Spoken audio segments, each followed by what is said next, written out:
Hello friends, welcome to Ramas Yummy Kitchen. இன்னைக்கு தீபாவளி ஸ்பெஷலா நம்ம வந்து ரிப்பன் பக்கோடா எப்படி பண்றதுன்னு பார்க்கலாம். இதுல வந்து ஒரு சின்ன மிஸ்டேக் நம்ம பண்ணிட்டாலும் ஹார்ட் ஆயிடும். அதே சமயம் கொஞ்சம் வந்து டேஸ்ட் வந்து கம்மியாயிடும். அந்த மாதிரி சின்ன மிஸ்டேக்லாம் இல்லாம ஈஸியா ரிப்பன் பக்கோடா பண்ணலாம். அதுக்கு ரொம்பவே முக்கியம் வந்து மெஷர்மென்ட் தான். இப்போ நம்ம என்னென்ன எப்படி மிக்ஸ் பண்ணலாம்ன்றதை பார்க்கலாம். அரிசி மாவு 2 கப் எடுத்துர்க்கேன் இன்னைக்கு. இது வந்து நல்ல பச்சரிசியை கழுவி காய வச்சது தான். 2 கப் அரிசி மாவு, 1 கப் கடலை மாவு. கடலை மாவு நம்ம போடுறதுக்கு முன்னாடி நல்லா சலிச்சுக்கணும். இது கூடவே நல்லா நைஸாக பொடி பண்ண பொட்டுக்கடலை மாவு 1.5 டேபிள் ஸ்பூன் சேர்த்துக்கலாம்.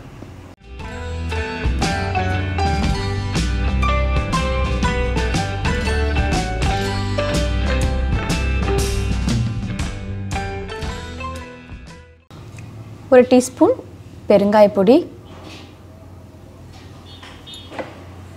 கொஞ்சமாக வாசனைக்கு எள்ளு,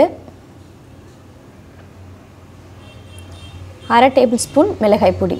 மிளகாய் பொடி நம்ம காரத்துக்கு தகுந்த மாதிரி சேர்த்துக்கலாம். 1 டேபிள் ஸ்பூன் வெண்ணெய். வெண்ணெய் வந்து 1 டேபிள் ஸ்பூன் நான் இன்றைக்கி சேர்க்குறேன். இன்னும் ரொம்ப நல்லா சாஃப்டாக வேணும்னா நம்ம 2 ஸ்பூன் கூட சேர்த்துக்கலாம்.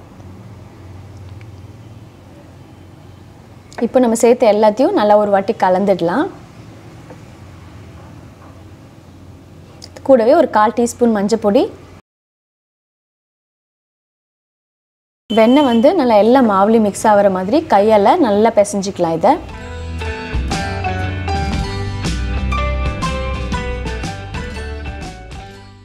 இது கூடவே நல்லா சூடு பண்ண எண்ணெயை சேர்த்துக்கலாம். எண்ணெய் வந்து இந்த அளவுக்கு நல்லா சூடாக இருக்கணும். மாவில் வந்து நல்லா பொரியணும்.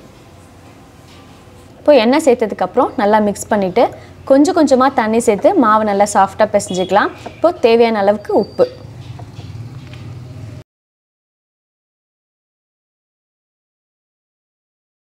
ஒரே தடவையில் எல்லா தண்ணியும் ஊற்றாமல் கொஞ்சமாக சேர்த்து பிசைஞ்சிக்கலாம்.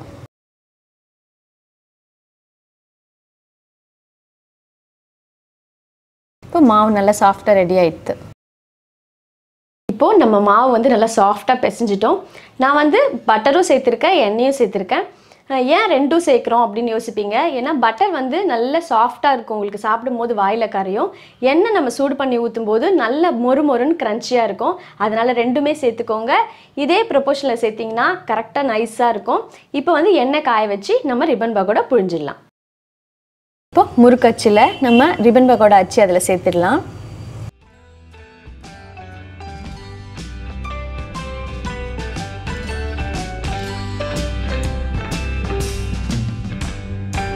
இதில் வந்து நம்ம 1 ஸ்பூன் எண்ணெய் தடவிக்கலாம். எண்ணெய் தடவிட்டு நம்ம வந்து புழியும் போது ரொம்ப ஈஸியாக இருக்கும், ஹார்டாக இல்லாமல் இருக்கும்.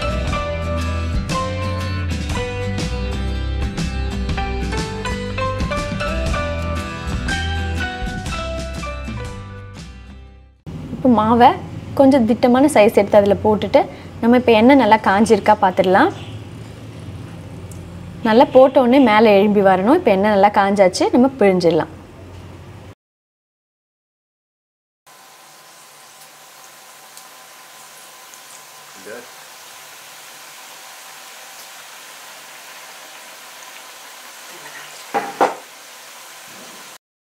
இப்போ நம்ம பிழிஞ்ச உடனே டக்குன்னு திருப்பக்கூடாது, ஏன்னா தனித்தனியாக உடஞ்சிடும்.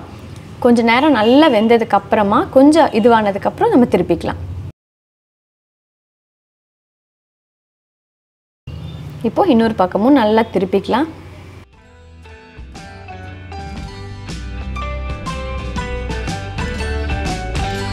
ரெண்டு பக்கமும் நல்ல கலர் மாறி எண்ணெயில் வர நுரை அடங்கினதுக்கு அப்புறமா இதை நம்ம எடுக்கணும்.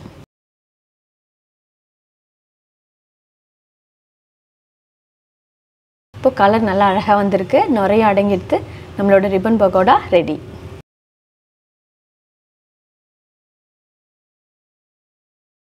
இப்போது அருமையான ரிப்பன் பக்கோடா ரெடி.